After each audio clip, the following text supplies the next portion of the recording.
welcome back to Meaningful Life Homestead. In this episode, I'm going to show you how to pot marigolds. Now, marigolds serve a lot of different purposes in the garden that you may not be aware of, so make sure you stay tuned till the end of the video. I'm going to go over 5 main reasons why you should have marigolds in your vegetable garden this spring. But first things first, we need to fill a container. Now, this is a relatively large container. It's probably about 1 foot by 1 foot, and I don't want to spend all of my time filling this with potting soil. So what I'm going to start with is just some organic material. I have some oak leaves, as well as some pine cones.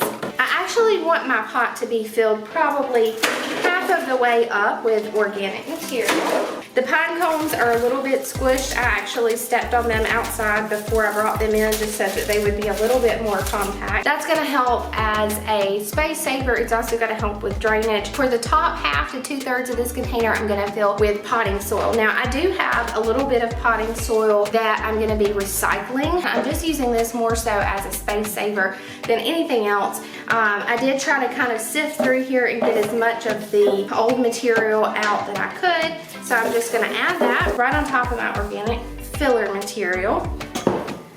Just kind of spread that out. And as you can see, that's created a nice little bed for me to add my fresh potting mix and my marigolds on top of. I didn't have to spend a whole lot of extra dirt for the bottom half of this container because it is so large, but I do have a nice sturdy surface to work with there. So I'm actually going to show you how to prepare your fresh potting soil. Now, there is one application where I would recommend that you do not use recycled potting soil, and that is actually in your seed starting or seed transplanting.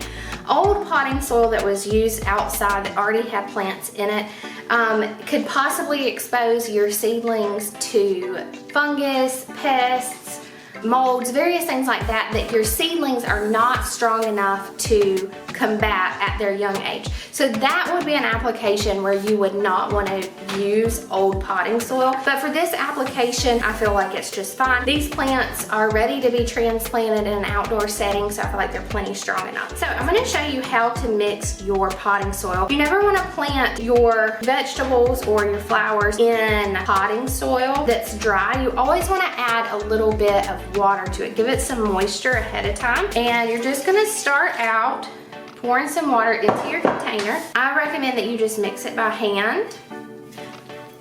All right, so what you're going to be looking for is a thick brownie batter-like consistency. It's a little bit more saturated than I would like it to be, so I'm going to add a little bit more soil. You know that you've added enough moisture when you can squeeze your potting soil and it kind of stays together in a clump. Now, you know, it should squeeze together. You might be able to squeeze a little bit of water out of it, but you don't want to be able to squeeze too much. You just want to be able to squeeze it and it kind of stay together. That's how you know that you have added enough water. All right, so now we're going to take and we are going to get our prepared planter, and we are just going to dump our moistened soil right into the planter. You also can go ahead and add your soil directly to your planter and then add your water to it. That works too. I'm going to go ahead and fill this up pretty much all the way to the top because I do expect it to kind of settle down a little bit over time. You have to remember the looser base that you have in the bottom. That's also going to settle some of this dirt down with time as well. Feel pretty good about that. Now I'm going to go ahead and add some more water because I did not pre-mix this last little bit of dirt. So I'm going to go ahead and add more water and just work that in.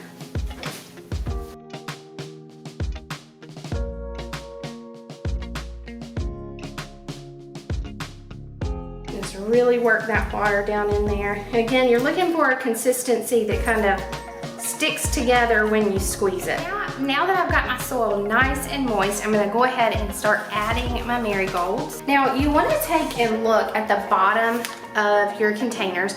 These particular containers do not have it, but at the bottom of your containers, sometimes you'll see a little hole in the bottom. You actually can use that hole to push your plant up out of the container to make it a little bit easier. These don't have that, so what I'm gonna do is I'm just gonna kind of squeeze at the base and just kind of pop it out just like that. You want to try to avoid grabbing the stems of your plants as much as you can, because sometimes that can actually damage them. I have 2 containers like this, so I think what I'm gonna do is just take and direct plant some of these into my garden beds. But I do want these to be kind of full.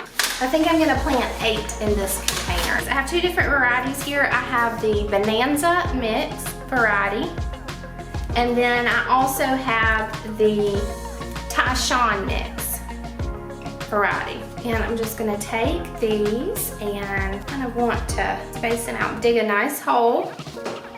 You wanna dig your hole about the size of your start, your little cube that you're planting. I'm gonna just set that down and give it a little bit of pressure to firm it down. And I kind of wanna do these in alternating ways. So you can dig a hole.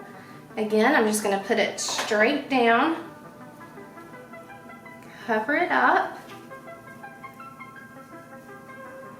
and then just firm it down. So you can see there's my hole. I'm gonna place my flower right in the hole and then fill around it. And you just wanna kind of gently firm down.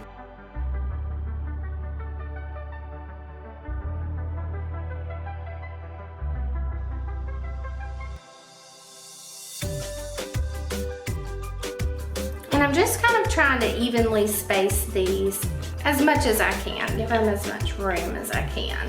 And I know sometimes in the past, people may have been taught to loosen your root beds, the base of your roots down here.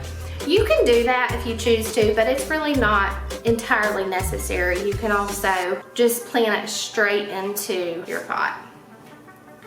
I'm just gonna take a little bit more potting mix and kind of mulch around the top, just a little bit more to fill in where I've tamped down my dirt. All right, and now our marigolds are ready to go out into our garden. Now I will take and give these a good sip of water. You do want to try to bottom water as much as you can, just like with any of your garden flowers or your garden vegetables. Okay, so there are 5 reasons why you should plant marigolds in your garden this spring. Reason number 1, they are absolutely beautiful. Who would not want to walk out and see these beautiful flowers each morning in their garden?